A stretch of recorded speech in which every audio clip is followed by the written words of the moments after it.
Hi good morning दोस्तों, कैसे हैं आप सब। आई होप आप लोग बहुत अच्छे होंगे और आपकी पढ़ाई भी अच्छी चल रही होगी। Good morning Komal. Good morning all of you. चलिए आ जाइए सभी लोग और जल्दी से एक बार कमेंट बॉक्स में हाय हेलो लिख देंगे, जिससे कि आप सबकी अटेंडेंस मार्क हो जाएगी। ओके। साक्षी गुड मॉर्निंग। चल आ जाइए सभी लोग।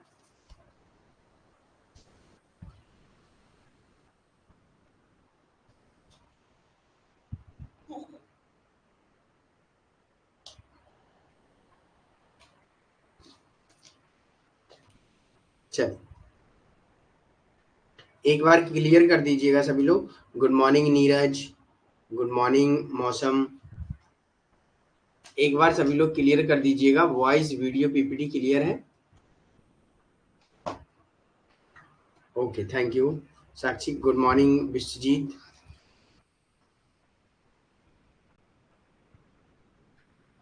चल तो आज हम लोगों को थर्ड यूनिट का लास्ट टॉपिक पढ़ना है। लास्ट टॉपिक क्या है? दीनदयाल उपाध्याय के बारे में हमको पढ़ना है। ओके याद रखिएगा। Good morning Karishma. Good morning. I am fine Vishwajeet. And आप लोग कैसे हैं? आप लोग भी बता दीजिएगा कि आप लोग कैसे हैं। ओके मैं बहुत अच्छा हूँ। मेरी तबीयत बहुत ठीक हो गई है। एकदम मैं फिट हो गया हूँ। चलिए और बताइए, आप लोग सभी लोग ठीक हैं? आप लोग सभी लोग ठीक हैं? Good morning Shreya. Yes DD Upadhyay, Deendayal Upadhyay. चलिए तो 2 मिनट और वेट करेंगे बाकी सभी स्टूडेंट का आने का, उसके बाद हम लोग अपना सेशन स्टार्ट करेंगे। Okay okay very good.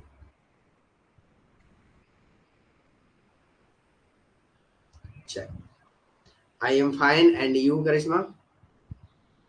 तो welcome to session, welcome to filler form. मैं अतुल कुमार आप सबका आज के सेशन में बहुत बहुत स्वागत करता हूं। जैसा कि आज सब आप सबको पता है कि आज का जो टॉपिक है वो दीनदयाल उपाध्याय है। दीनदयाल उपाध्याय के बारे में हम लोग इनका कुछ इंट्रोडक्शन देखेंगे और इनका कुछ पॉलिटिकल लाइफ है, इनकी जो राजनीतिक जीवन है इनका वो देखेंगे। और इन्होंने एकात्म मानववाद, इंटीग्रल ह्यूमनिज्म के बारे में बात की है, वो इनका बहुत इम्पोर्टेंट है। और इनकी कुछ मैगजीन एवं पत्र पत्रिकाएं भी हम लोग यहाँ देखेंगे। जो एग्जाम से संबंधित चीजें हैं वो सारी हम लोग कवर करेंगे। ओके गुड मॉर्निंग पूजा। चलिए तो स्टार्ट करते हैं। एक बार थम्स अप दीजिए और इसके बाद हम लोग स्टार्ट करेंगे। ओके श्रेया आपकी क्लास मिस हो जाती है तो रिकॉर्डेड देख लीजिएगा। जो क्लास हो जाती है वो रिकॉर्ड हो जाती है, तो ऐप पर आप देख सकती हैं कभी भी कहीं भी। ओके चलिए तो जैसा कि दीनदयाल उपाध्याय के बारे में आप सबको पता होगा, बचपन में थोड़ा बहुत तो पता होगा। ओके बढ़िया है गुड्डू। Good morning. तो दीनदयाल उपाध्याय के बारे में आपने गांधी से संबंधित हैं, गांधी के विचारों से भी ये प्रभावित हैं। इंटीग्रल ह्यूमनिज्म के बारे में ये बात करते हैं। एकात्म मानववाद के बारे में बात करते हैं। ओके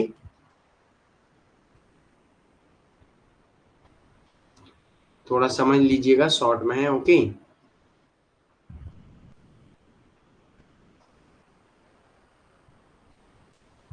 पेन से यहाँ ज्यादा क्लियर नहीं आती है राइटिंग। ओके चलिए तो इनका सबसे पहले हम लोग जन्म देखेंगे, इंट्रोडक्शन देखेंगे। इनका जन्म उत्तर प्रदेश के मथुरा जिले में हुआ था और डेट ऑफ बर्थ 25 सितंबर 1916 है। ये चीज याद रखिएगा। इनका जीवन कहीं ना कहीं आरएसएस से भी संबंधित है, राष्ट्रीय Swayamsevak Sangh RSS. Okay I hope सभी लोग इस संघ से परिचित होंगे, है ना। ये राष्ट्रीय स्वयं सेवा संघ के बारे में भी ये डॉक्टर हेडगेवार जो इसके संस्थापक हैं आरएसएस के, तो इनसे ये मिले थे और इन्होंने आरएसएस में शामिल हुए 1937 में। ये चीज याद रखिएगा, 1937 में ये शामिल होते हैं और सनातन धर्म कॉलेज में अध्ययन भी किया है। ओके तो ये चीजें याद रखना है। ये कानपुर में सनातन धर्म कॉलेज में इन्होंने अध्ययन किया है। अच्छा आरएसएस राष्ट्रीय स्वयंसेवक संघ के बारे में कौन स्टूडेंट नहीं जानते हैं, एक बार बताइएगा। आई होप सभी लोग जानते होंगे। ओके,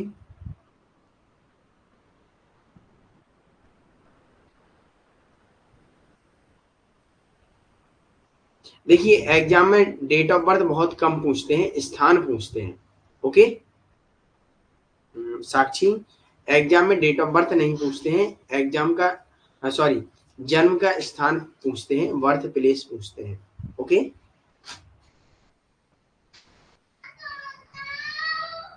हाँ प्रेशर ग्रुप भी कह सकते हैं आप इसे। ओके, यस, तो आरएसएस एक ये मान लीजिएगा एक राष्ट्र की सेवा करने के लिए है।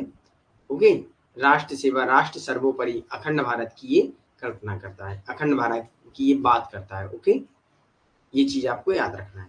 ये किसी एक चीज ये भी जान लीजिएगा, ये किसी धर्म से रिलेटेड नहीं है। लोग कहते हैं धर्म से रिलेटेड है, नहीं है ऐसा कुछ। लेकिन ये क्या है कि एक पूरे राष्ट्र की बात करता है, अखंड भारत की बात करता है। अगर कोई भी इससे जुड़ा हो तो उन सबको पता होगा कि ये लोग क्या करते हैं और किसके बारे में बात करते हैं।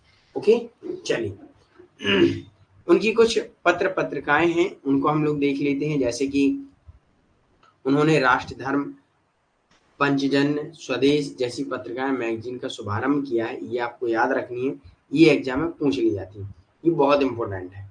ओके, और यहाँ याद रखिएगा 1937 में उन्होंने आरएसएस ज्वाइन किया। ओके, ये दो चीजें याद रखिएगा। ओके, यस, मोहन भागवत अभी अध्यक्ष हैं।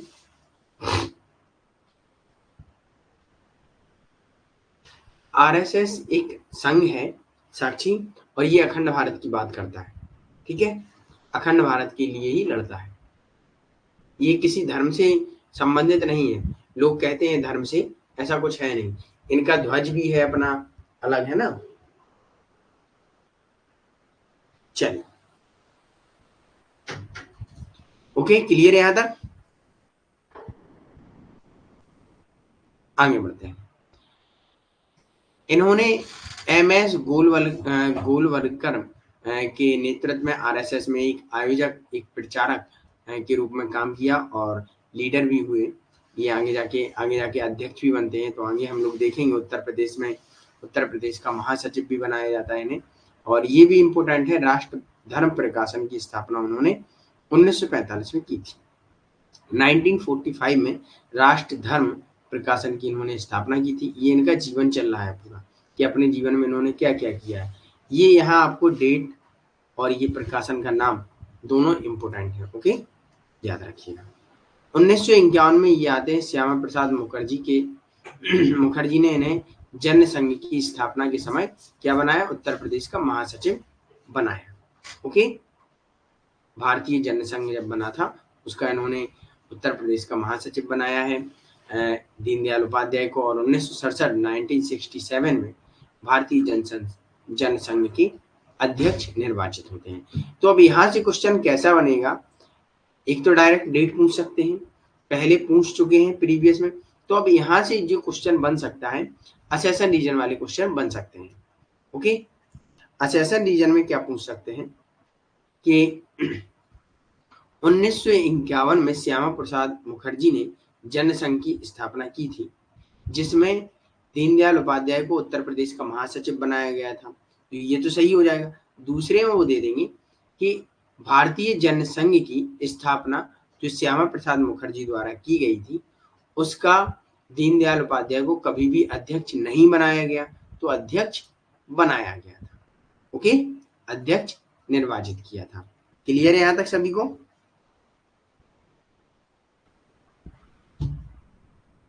यहां तक क्लियर है ना? आगे बढ़ा जाए। चल, किसी भी स्टूडेंट का अगर कोई डाउट हो तो बताइएगा, नहीं तो एक बार थम्स अप दीजिएगा, उसके बाद हम लोग आगे बढ़ेंगे।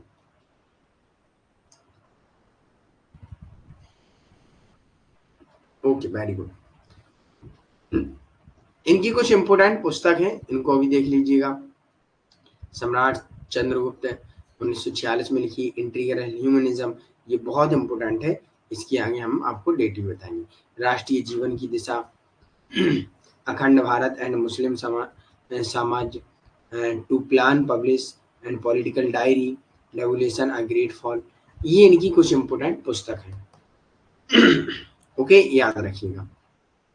अब अगला पॉइंट है, भारत सरकार ने इनकी जन्मदिन पर इनके कई डाक टिकट भी पब्लिश किए हैं। तो ये डाक टिकट है इनके बारे में, ये भी देख लीजिएगा। इनके नाम के द्वारा इनकी फोटो सहित डाक टिकट भी प्रकाशित किए गए हैं।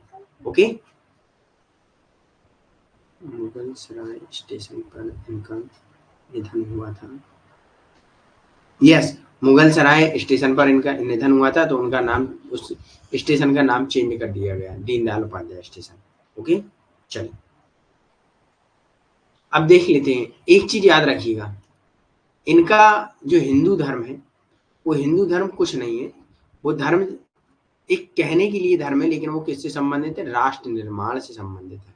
ओके, एक राष्ट्र बनाना है, हिंदू अर्थात राष्ट्र, कोई धर्म नहीं है उनके अनुसार।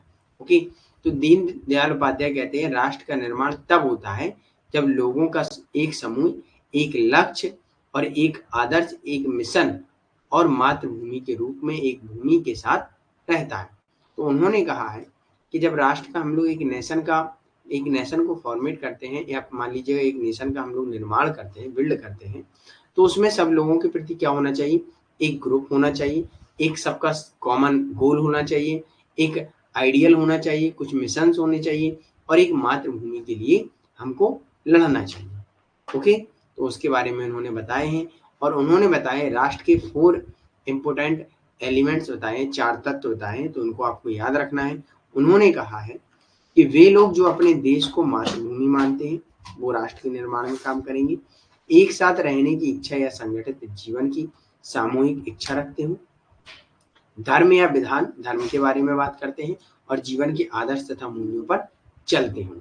यही स्थायी राष्ट्र है, यही राष्ट्र निर्माण के 4 तत्व हैं, कि सभी लोग आपस में रहें, जीवन में आदर्श एवं मूल्य, एक आइडियल एवं वैल्यू होनी चाहिए कुछ, और सामूहिक इच्छा, एक कॉमन गुड्स होनी चाहिए, और सभी का सहयोग, ओके, कॉपरेशन, ये सारी चीजें उन्होंने कही है राष्ट्र के निर्माण में। Okay, clear?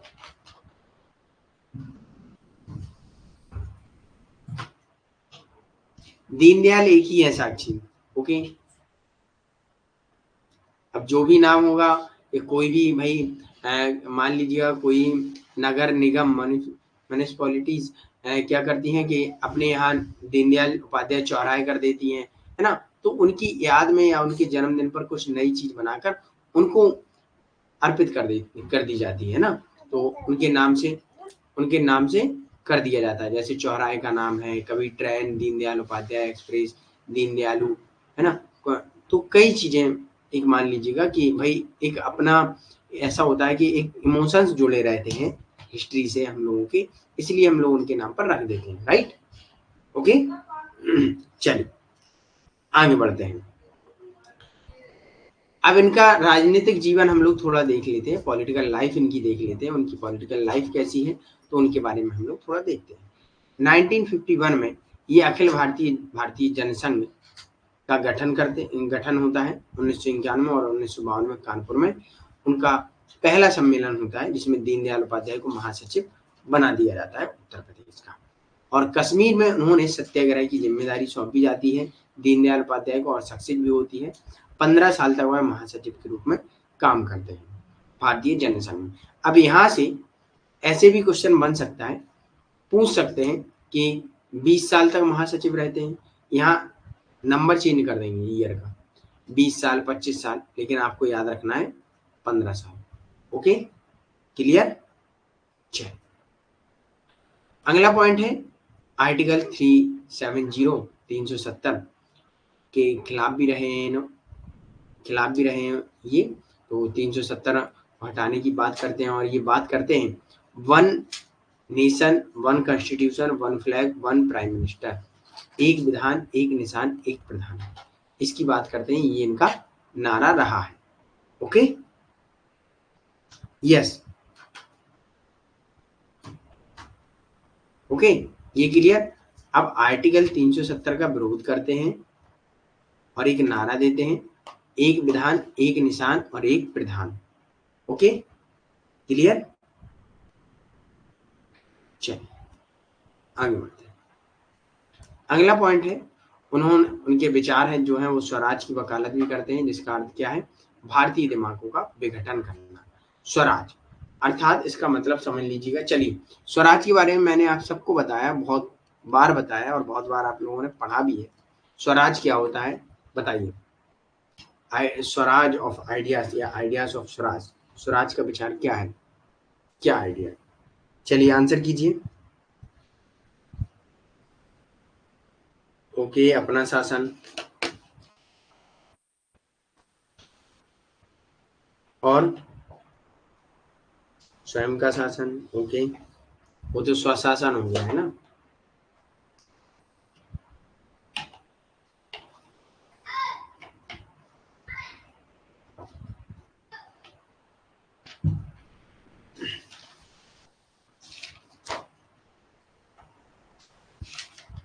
चलो ओके, लेकिन उसी के इर्द गिर्द है अपना शासन। ठीक है, अच्छा है, वेरी गुड। अब ये बात करते हैं भारतीय दिमागों का विघटन, अर्थात इसका मतलब समझ लीजिएगा। उन्होंने कहा है कि जो अंग्रेजों द्वारा या अंग्रेजी हुकूमत द्वारा जो भी हमारे दिमाग के अंदर उनके आधुनिकीकरण, उनके द्वारा आधुनिकीकरण, अर्थात आधुनिकीकरण क्या होता है? जो पश्चिमीकरण है उसी को हम आधुनिकीकरण कहते हैं। पश्चिमीकरण को अपने यहाँ लाना आधुनिकीकरण कहलाता है। ठीक है, तो उसको वो कहते हैं कि इसका हमें विघटन करना है लोगों के दिमाग से। जो भी हम अपने यहाँ मॉडर्नाइजेशन करेंगे, आधुनिकीकरण करेंगे, तो वो भारतीय परंपराओं के अनुसार करेंगे। ये बात इन्होंने कही है। ओके, आगे आते हैं। उन्होंने लोहिया के साथ कांग्रेस विरोधी शासन शुरू किया। शुरू करके वो कांग्रेस के विकल्प के रूप में भी काम करते थे और उनका मानना था कि भारत में किसी एक नेता या एक राजनीतिक दल का शासन नहीं होना चाहिए। लोहिया के बारे में हम लोग पढ़ चुके हैं ऑलरेडी, तो लोहिया को आई होप आप लोगों ने सभी ने पढ़ा होगा। अगर किसी प्रकार का डाउट होगा तो पूछिएगा क्लास के लास्ट में। ओके, अभी जो भी डाउट होंगे वो टॉपिक से रिलेटेड होंगे। ओके, तो लोहिया और दीनदयाल उपाध्याय ने कांग्रेस का विरोध भी किया। क्यों किया? क्योंकि एक पार्टी, एक नेता और एक शासन द्वारा, एक राजनीतिक दल द्वारा शासन किया जा रहा था, इसलिए इन्होंने कांग्रेस का विरोध किया। और उन्होंने प्रादेशिक राष्ट्रवाद की निंदा की, टेरिटोरियल नेशनलिज्म का आलोचना भी किया है। और उनके अनुसार भारत एक राष्ट्र है जो इसके क्षेत्र में रहने वाले सभी लोगों द्वारा बनाया गया है, चाहे हिंदू हो, मुस्लिम हो, ईसाई हो या सिख हो। तो यहाँ एक चीज याद रखना है, ये किसी प्रकार का धार्मिक भेदभाव नहीं करते हैं। ये सभी हिंदू, मुस्लिम, सिख, ईसाई सभी को क्या मानते हैं? एक हिंदुस्तान, अर्थात हिंदू वर्ड यूज करते हैं राष्ट्रवाद के लिए। ओके, एक हिंदू क्या है? अपने राष्ट्र के लिए रहना, सभी लोग हैं। ओके, राष्ट्रवाद को इन्होंने एक धर्म माना है, सभी लोगों का धर्म होगा राष्ट्र, राष्ट्र को प्राप्त करना। Okay, clear? किसी प्रकार का धार्मिक भेदभाव नहीं है इनके अनुसार, तो चाहे हिंदू हो, मुस्लिम हो, सिख, ईसाई, कोई भी हो। Okay, clear? यस, भोजन दो या जेल में रखो, ये लोहिया ने कहा था। यस, धर्मनिरपेक्ष है ये। चल, अब आगे आते हैं। इन्होंने भारतीय राजनीति में 3 प्रमुख सिद्धांतों पर जोर देते हैं। 3 इनके कोर प्रिंसिपल्स हैं जो इनके भारतीय राजनीति के, तो उनको हम लोग देख लेते हैं। क्यों है? अच्छा, इंटीग्रल ह्यूमनिज्म क्या होता है, कोई बताएगा? इंटीग्रल ह्यूमनिज्म, एकात्म मानववाद। चलिए बताइए, मैं आपको बता चुका हूं।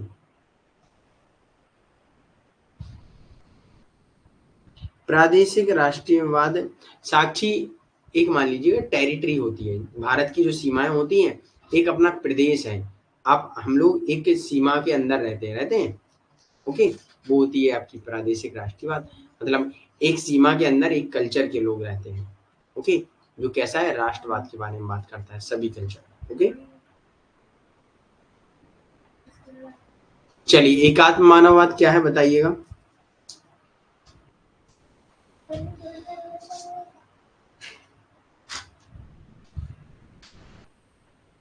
भाई एकात्म मानववाद बताइए क्या है? इसके मतलब पढ़ाई नहीं हो रही है ना? अभी तक जवाब किसी का भी नहीं आया। मैं आपको कई बार बता चुका हूँ और ये लास्ट टॉपिक है।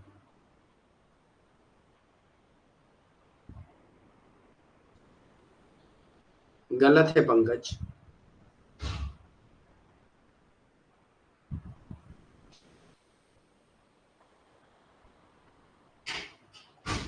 याद नहीं आ रहा है, आप लोग रिवीजन नहीं कर रहे हैं, सबसे बड़ी बात ये है। टोटल 18 से 19 थिंकर हैं और आप लोगों ने रिवीजन नहीं किया है ना? 3 यूनिट कंप्लीट होने वाले हैं, हो जाएंगे आज, और फिर आप लोग रिवीजन एक साथ करने बैठेंगे। एक चीज़ समझ लीजिएगा कि आप सोच रहे हैं कि हम एग्जाम के टाइम सारा रिवीजन करेंगे, तो नहीं कर पाएंगे कभी। ठीक है, साथ साथ रिवीजन करते चलिएगा। एकात्म मानववाद क्या है?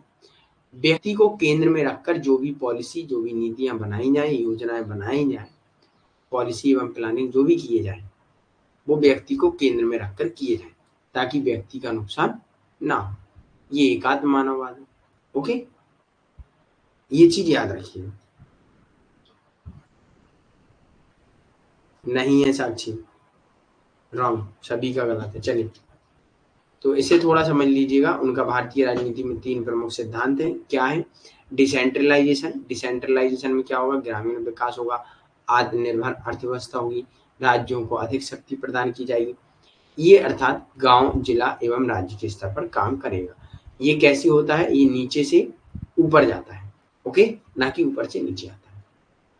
अगला पॉइंट है सामाजिक एवं सांस्कृतिक विचारों में विविधता और diversity in social and cultural ideas. तो इनमें जो विविधता है उसको धीरे धीरे कम करना, मतलब विविधता जो है उस सब में बनी रहना और सभी का सामंजस्य रूप से एक साथ रहना। सभी संस्कृति के लोग एक साथ रहेंगे, सभी लोग अपने आप को एक राष्ट्रवाद कहेंगे, एक राष्ट्रीयता होगी, और राष्ट्रीयता क्या होगी? भारतीय। ओके, अगला पॉइंट है विकेंद्रीकरण योजना जो नीचे से ऊपर की ओर होगी। Okay, decentralisation planning. डिसेंट्रलाइजेशन तो जानते होंगे, केंद्रीकरण विकेंद्रीकरण मैंने आपको बताया है। डिसेंट्रलाइजेशन, गांव के लिए पावर अलग, राज्य के लिए अलग, जिले के लिए अलग, ब्लॉक के लिए अलग, है ना? ओके, चल, यहाँ तक क्लियर है सभी को? एक बार थम्स अप दीजिए, उसके बाद हम लोग आगे बढ़ेंगे।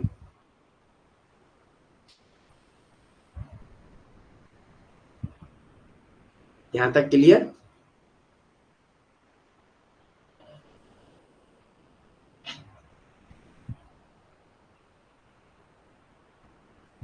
चलो, ओके।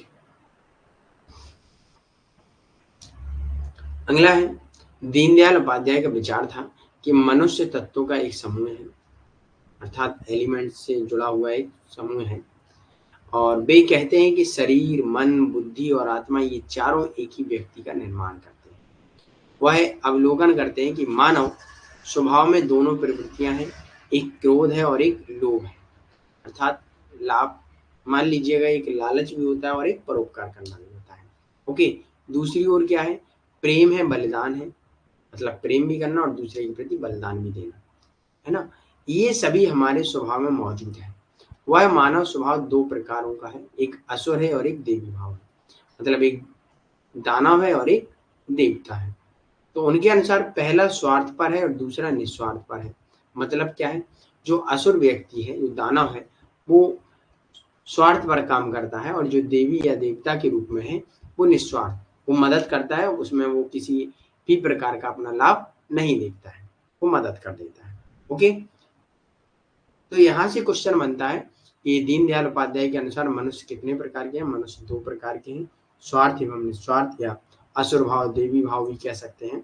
ये सब याद रखिएगा, ये इंपॉर्टेंट है। ओके, तो उन्होंने कहा है निम्न राक्षसी प्रवृत्ति मनुष्य का पतन करती है, अर्थात असुर भाव का जो व्यक्ति होता है, गंदा व्यक्ति होता है, उसका पतन होता है, और जो अच्छा होता है आत्मा पूर्णता के मार्ग में बाधा डालता है।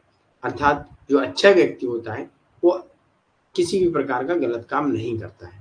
उन्होंने कहा है जो राक्षसी टाइप की प्रवृत्तियां होती हैं, मतलब जो गंदे काम होते हैं, तो आपको आत्मपूर्णता, आपको एक मान लीजिए सेल्फ परफेक्शन की ओर ले जाने के लिए ये बीच में बाधाएं डालती हैं, है ना, जो गंदे काम होते हैं वो। तो उन्होंने कहा है इन गंदे कामों से हमें दूर रहना है, हमें अपने आप को सेल्फ परफेक्शन करना है, मतलब अपने आप को एक प्योर करना है, मानव मानव रहे। Okay, clear? चलिए आगे बढ़ते हैं, यहाँ तक क्लियर है ना? अब आता है इंटीग्रल ह्यूमनिज्म, एकात्म मानववाद क्या है, इसको थोड़ा समझ लीजिएगा। यह शक्तियों का बंटवारा, वेरी गुड करिश्मा। इंटीग्रल ह्यूमनिज्म क्या है? ये सिद्धांत भारतीय सांस्कृतिक एवं राष्ट्रीय मूल्यों को महत्व देता है और राष्ट्र के बिना शर्त व्यक्तिगत सेवा पर आधारित है। मतलब राष्ट्र के बिना किसी शर्त पर व्यक्तिगत सेवा पर ये आधारित होता है।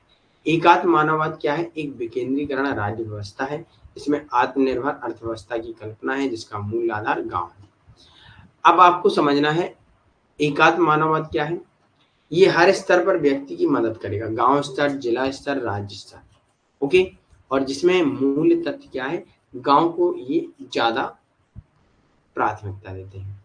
ओके, विलेज, ये चीज याद रखिए। लोगों को आत्मनिर्भर बनाने के बारे में काम करते हैं। ओके, ये मानते हैं वासुदेव कुटुंबकम की भावना में विश्वास करते हैं, पूरा विश्व हमारा एक परिवार है। ओके, उन्होंने मनुष्य मात्र की एकता पर बल दिया है, मनुष्य एक एकता के रूप में रहे। मनुष्य बोले तो सभी धर्मों के लोग। Okay, clear? यहाँ तक सभी को क्लियर है? एक बार थम्स अप दीजिए, उसके बाद हम लोग आगे बढ़ेंगे।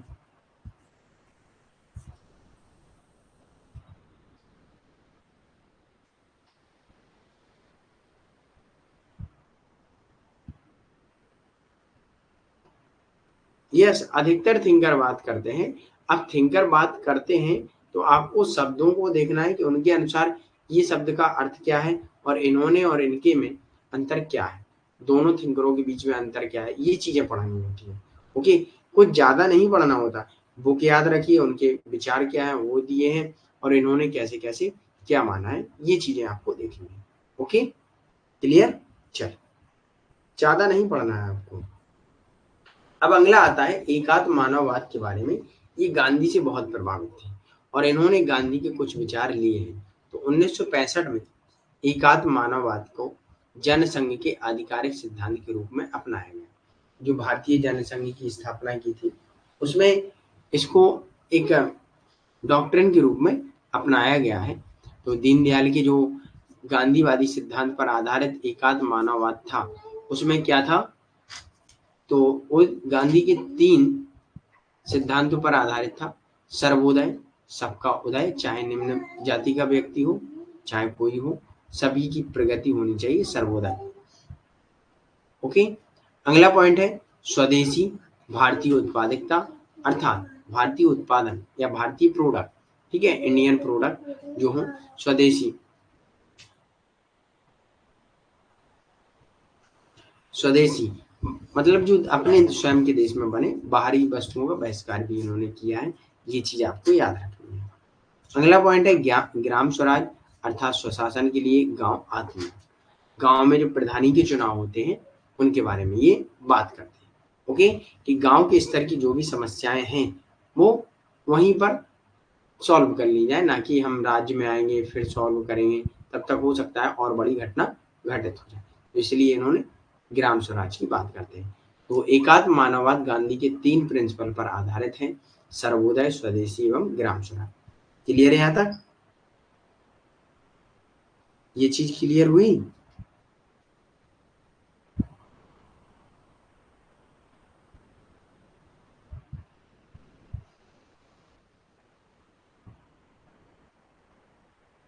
एक बार थम्स अप दीजिए, उसके बाद हम लोग आगे बढ़ेंगे। ओके,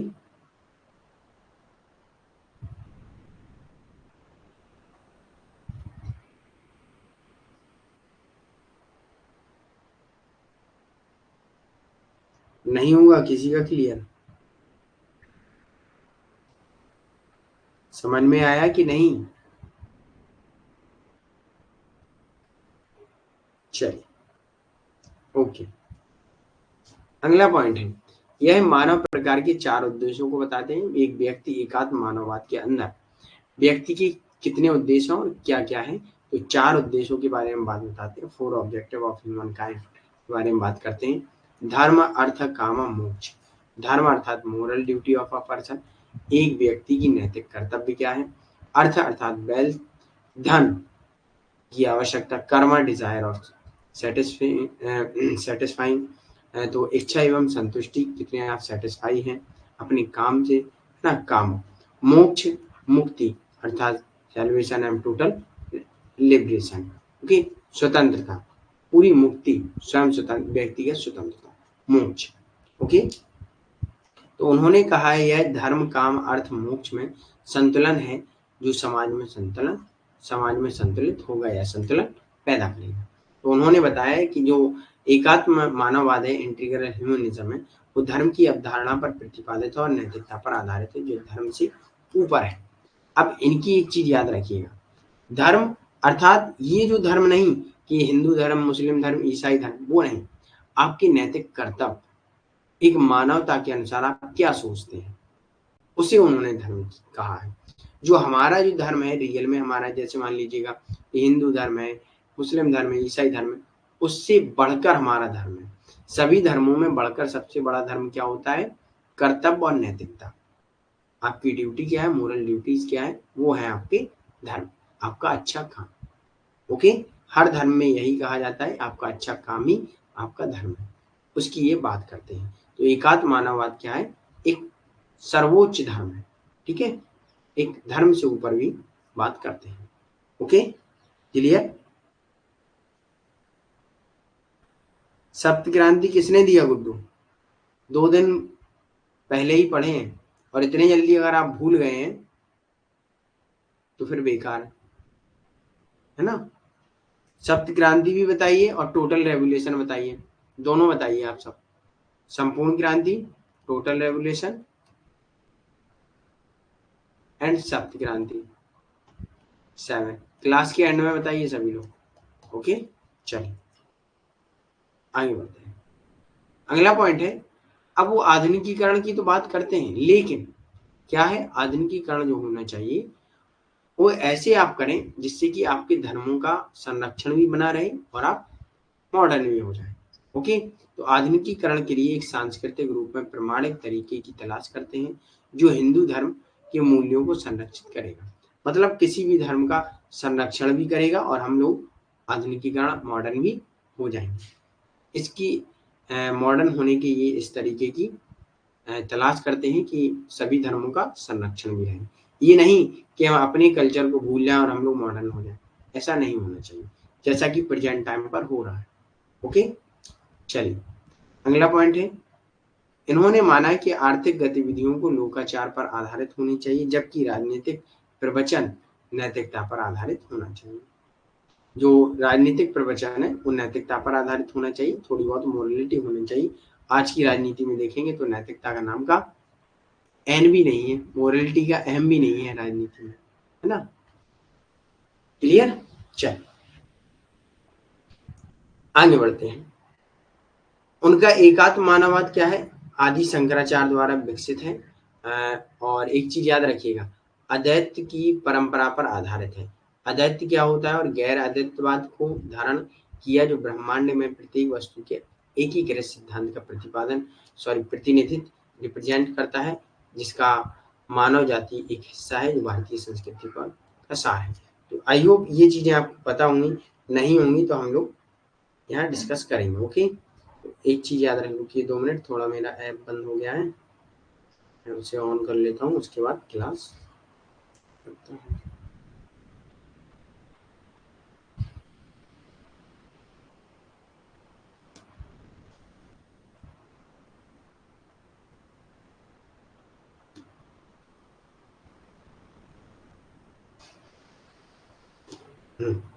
चलिए, तो अब आपको एक चीज याद रखना है, अद्वैतवाद क्या होता है, अद्वैत परंपरा क्या होती है।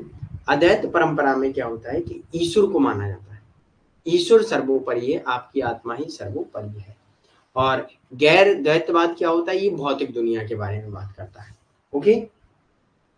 तो भौतिक दुनिया तो आप जानते हैं, आजकल की दुनिया जो संसाधनों की दुनिया है ना, इसे हम लोग भौतिक दुनिया कहते हैं। तो इन्होंने क्या माना है दैत्यवाद को मानते हैं, अदैत्यवाद को मानते हैं, जो भगवान की दुनिया अर्थात आत्मा। Okay, clear sir? Last point एक बार और, ये कौन सा पॉइंट? दैत्यवाद एवं अदैत्यवाद है ना, दैत्यवाद एवं अदैत्यवाद, ये इसी की बात कर रहे हैं ना, विश्वजीत एंड साक्षी।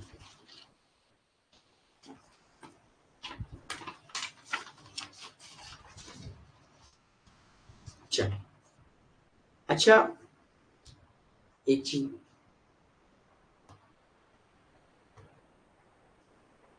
भौतिक दुनिया जानते हैं क्या होता है? बताइए, भौतिक दुनिया बताइए क्या होता है? विश्वजीत एंड साक्षी, और किसी भी स्टूडेंट को अगर पता है तो भौतिक दुनिया बताइए क्या होता है?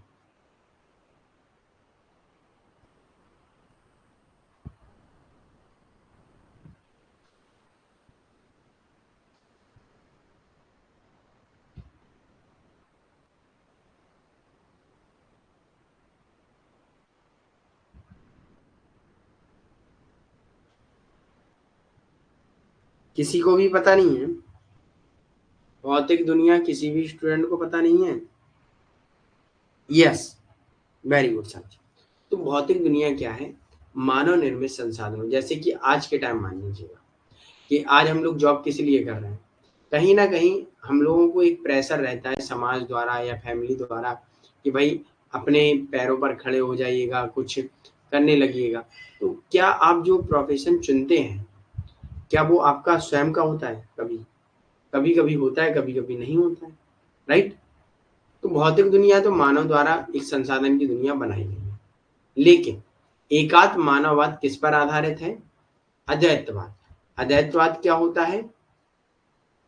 एक ऐसी दुनिया जिसमें लोग नैतिक रूप से हों, नैतिकता हो, मोरालिटी हो, अपने कर्तव्य निभा रहे हों, मानवता हो उनके अंदर, एक भगवान की दुनिया कहा जाता है उसे। ओके, भगवान की दुनिया जिसमें आत्मा सर्वोपरि होती है। ओके, तो एकात्म मानववाद किस पर आधारित है? अद्वैतवाद की परंपरा पर। अद्वैतवाद की परंपरा क्या मानती है कि जो दुनिया है वो भगवान की दुनिया है, जिसमें हम मदद करेंगे सबकी। Okay, clear? तो ये थोड़ा हिंदी ज़्यादा ही गहरे शब्द हैं, क्योंकि यहाँ से पूछ सकते हैं और यही शब्द अधिकतर पूछते हैं कि अद्वैतवाद और द्वैतवाद क्या है। तो आपको पता होना चाहिए अद्वैतवाद क्या है, भगवान की दुनिया, द्वैतवाद क्या है, एक भौतिक दुनिया। ओके, या गैर द्वैतवाद। Okay, clear?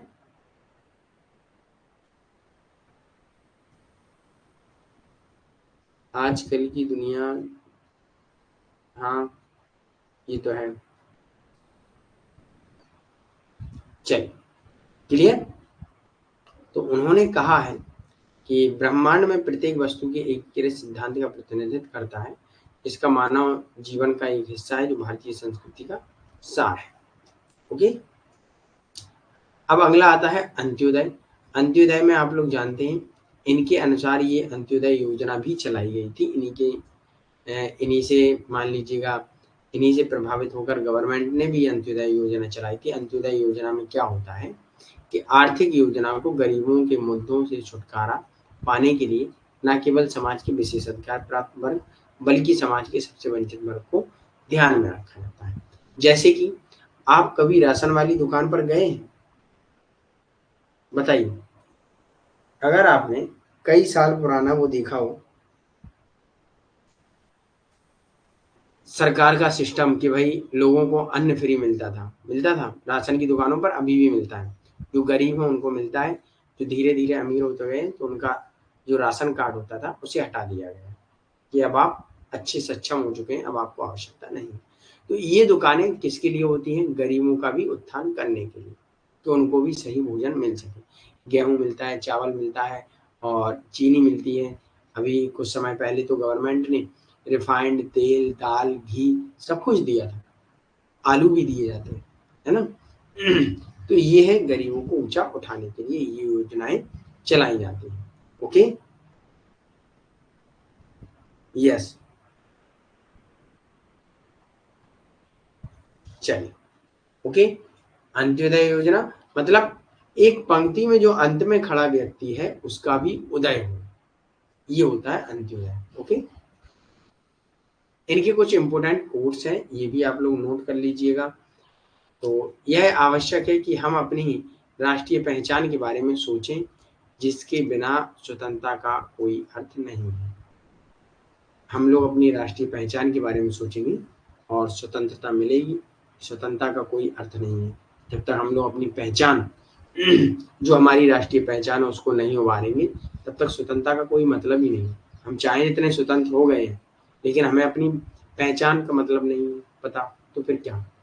जैसे आज के टाइम में हम लोग क्या कर रहे हैं, मॉडर्न हो रहे हैं। मॉडर्न मतलब एक पश्चिमीकरण की जो विचारधारा है उससे हम लोग लिप्त हो रहे हैं उसमें, और हम लोग अपनी संस्कृति अपने कल्चर को भूलते जा रहे हैं। तो क्या हम लोग स्वतंत्र हैं? नहीं है। राइट? क्यों नहीं है?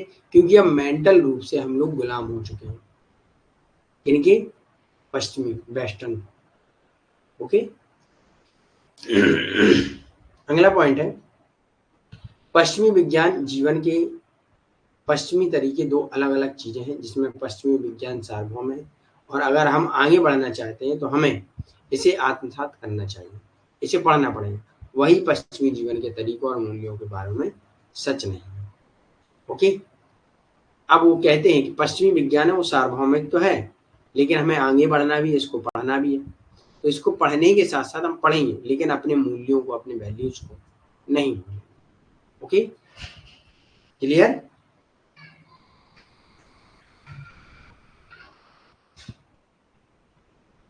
चलिए, भारत में नैतिकता के सिद्धांत को धर्म जीवन के नियमों के रूप में जाना जाता है।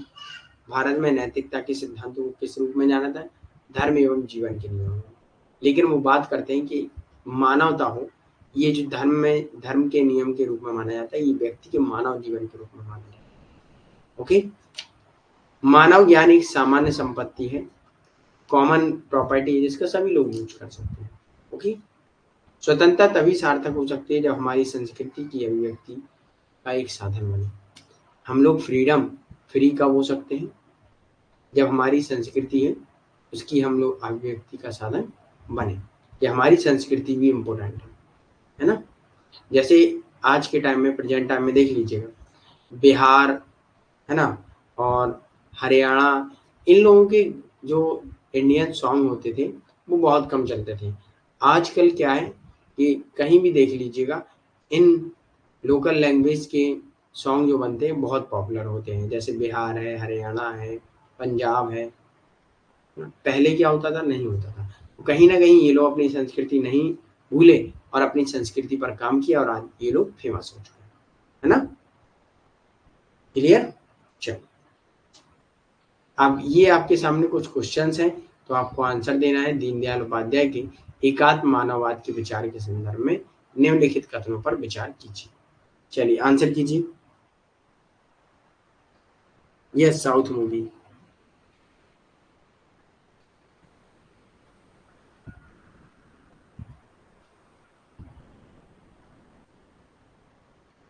दीनदयाल उपाध्याय के एकात्म मानववाद के विचार के संदर्भ में निम्नलिखित कथनों पर विचार कीजिए।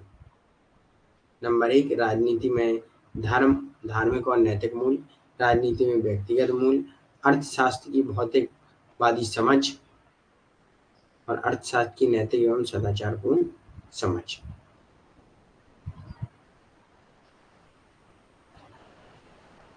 आंसर कीजिए। पहला और दूसरा आ रहा है।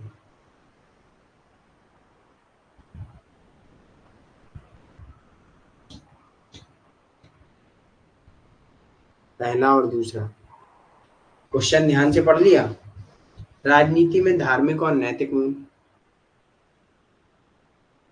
ठीक है, मान लिया। राजनीति में व्यक्तिगत मूल्य, पर्सनल वैल्यूज इन पॉलिटिक्स, कहा है उन्होंने?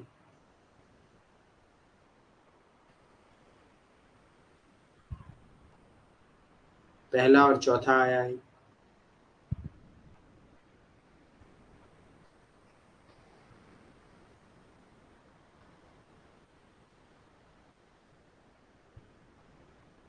कई लोग पहला दूसरा कर रहे हैं, कई लोग पहला और चौथा कर रहे हैं। तो क्वेश्चन एक ही है।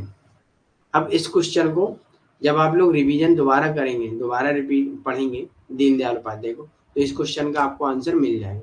ओके, तो ये आपके लिए HW है। नहीं तो इवनिंग 8 PM के पर जो क्लास होगी वहां इसका उत्तर आपको दिया जाएगा। ओके, ये क्लियर। अब किसी भी स्टूडेंट का अगर कोई भी डाउट हो दीनदयाल से संबंधित, वो पूछ लीजिएगा, ठीक है। और अगर टॉपिक से रिलेटेड ना हो वो भी पूछ सकते हैं। और हम लोग 8 PM पर मिलेंगे, जहां हम लोग यूनिट नंबर 4 स्टार्ट करेंगे। यूनिट नंबर 4 में कंपैरेटिव होगा। और याद रखिएगा, कंपैरेटिव पॉलिटिक्स थोड़ा डिफिकल्ट है समझना, इसीलिए क्लास लाइव ज्वाइन कीजिएगा। जितना ज़्यादा हो सके उतना आप लोग करिएगा। ओके, क्योंकि अगर ये यूनिट नंबर 4 एंड 5 थोड़े कठिन है। ओके, समझना पड़ेगा आपको, ठीक। अब आप लोगों का दिमाग थोड़ा क्लास में चलेगा। अभी तो क्या होता था कि सत्यनारायण भगवान की कथा है, सुन लिए, याद हो गया, सर ने बता दिया कि ये शॉर्ट है, बस ठीक डाल दो। अब यहाँ आगे ऐसा नहीं चलेगा, थोड़ा डिफिकल्ट होगा, चीज़ें अच्छी होंगी, बढ़िया होंगी। ओके,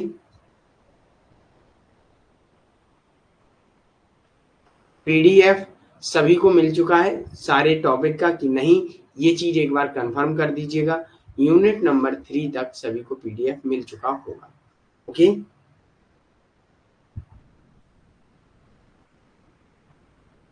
गुड्डू 7 AM वाली क्लास में थोड़ा काम चल रहा है, उसका करेंगे हम लोग जितने जल्दी हो सके, ठीक है। हो सकता है नहीं तो 20 तारीख के बाद वो रेगुलर चलेगी। ओके, थोड़ा वो अभी बंद है। सप्तांग सिद्धांत अलग है, एक चीज समझ लीजिएगा, यहाँ कंफ्यूज मत होइएगा। सप्तांग सिद्धांत अलग है, सप्त क्रांति अलग है, और संपूर्ण क्रांति अलग है, और मंडला सिद्धांत अलग है। ये सारी क्रांति आपकी यूनिट नंबर 3 से रिलेटेड। ओके,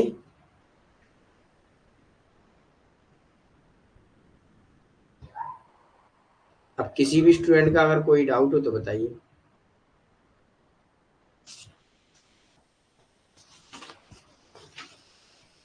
यहाँ तक क्लियर हो गया सभी का?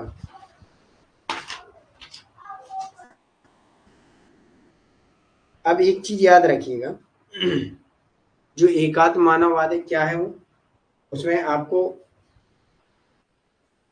उसमें एकात्म मानववाद में आपको शॉर्ट पॉइंट लिख लीजिएगा। देखिए, इंटीग्रल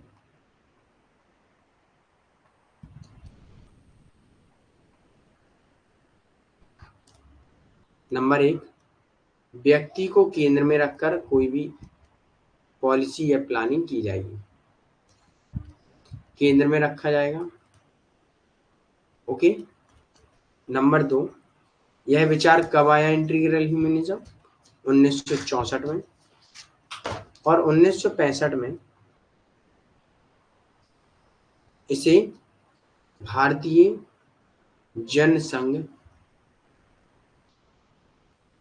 ने अपना लिया था। ओके, ये चीज क्लियर। अगला पॉइंट है, गांधी के 3 तत्वों पर आधारित है, सर्वोदय, स्वदेशी एवं ग्राम स्वराज। 4 पॉइंट है, ये समाजवाद और पूंजीवाद से अलग है।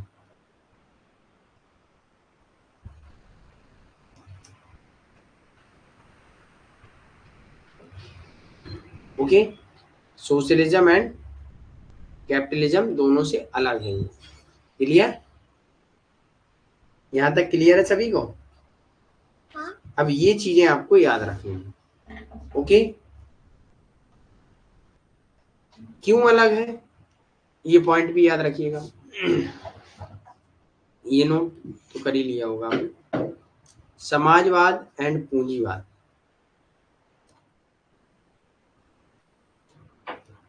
क्योंकि ये दोनों किस पर आधारित है? अर्थव्यवस्था पर, आर्थिक रूप से वस्तुओं पर आधारित है, मतलब एक भौतिक दुनिया। ओके।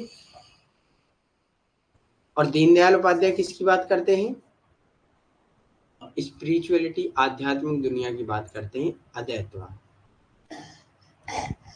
ओके। आध्यात्मिक ईश्वर की दुनिया, जिसमें क्या होता है? एकात्म मानववाद, मानव को एक मानवता के रूप में देखा जाता है। ओके। 4 और 5 रिपीट कर दीजिएगा। 4 और 5 क्या था? समाजवाद एवं पूंजीवाद। ये दोनों विचारधाराएं किस पर आधारित हैं? भौतिक दुनिया पर। ओके। इसलिए इनको रिजेक्ट कर देते हैं, वो इनको नहीं मानते हैं। वो कहते हैं समाजवाद और पूंजीवाद से हमारा जो एकात्म मानववाद है वो अलग है। ओके। उसमें क्या होगा? व्यक्ति सर्वोच्च होगा, सामाजिक रूप से क्या होगा? व्यक्ति सर्वोच्च होगा। ओके। चलिए, अब किसी भी स्टूडेंट का अगर कोई डाउट हो तो बताइए।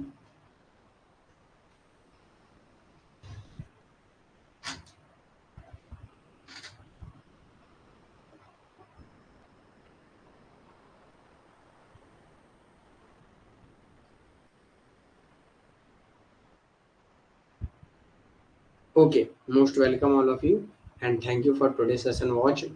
तो अब किसी भी स्टूडेंट का अगर कोई डाउट हो तो पूछ सकते हैं, वरना हम लोग 2-3 मिनट यहाँ वेट करेंगे, उसके बाद आप लोग लीव कर सकते हैं। अगर टॉपिक से रिलेटेड ना हो, कोई भी डाउट हो तो पूछ सकते हैं। जो भी न्यू स्टूडेंट ज्वाइन किए हैं, वेलकम अगेन। और आप लोगों से विशेष मेरा ये मान लीजिएगा अनुरोध है कि आप लोग क्लास रेगुलर ज्वाइन करें। आने वाले यूनिट में बहुत दिक्कत होगी, ठीक है?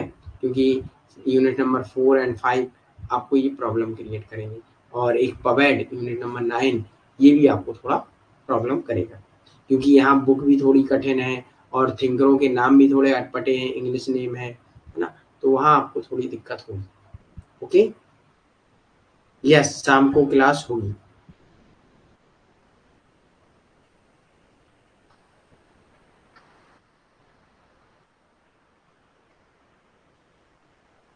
एम.एन. राय की सत्ता में नैतिक लोग हैं, उनमें महिलाएं हैं या नहीं? महिलाएं हैं उनमें। देखिए, उन थिंकरों ने क्या कहा है कि डायरेक्ट नहीं कहा है, ठीक है? महिलाएं हैं उनमें, ठीक है? डायरेक्ट नहीं कह सकते हम लोग।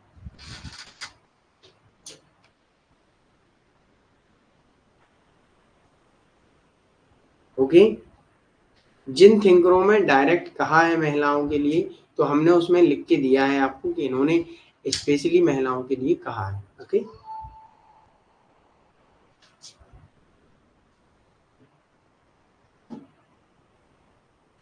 क्लियर?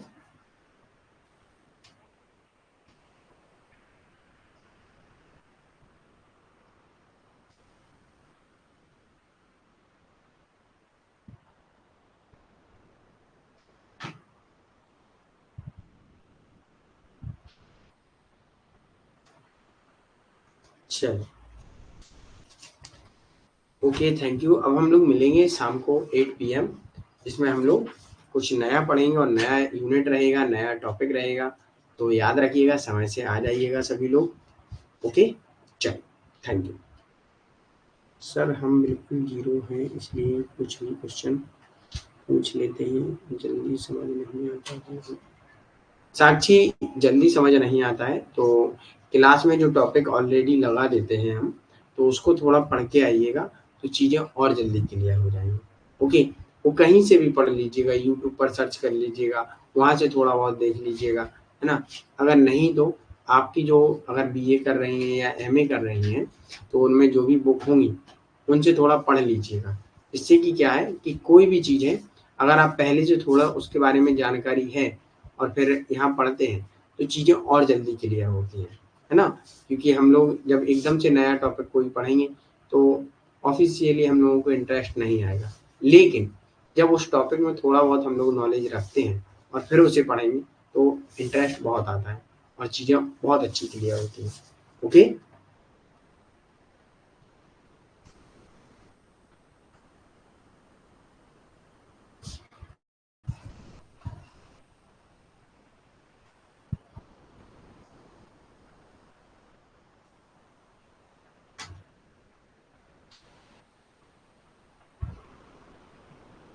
ओके, कोई बात नहीं, रिकॉर्डेड आप देख लेते हैं, अच्छी बात है, देख लीजिएगा, क्योंकि जितना ज़्यादा आप लोग देखेंगे तो उतना ज़्यादा समझ में आ जाएगा।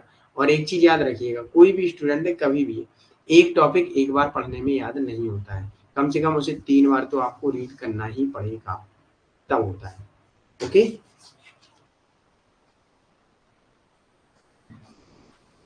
चलिए, ओके, बाय।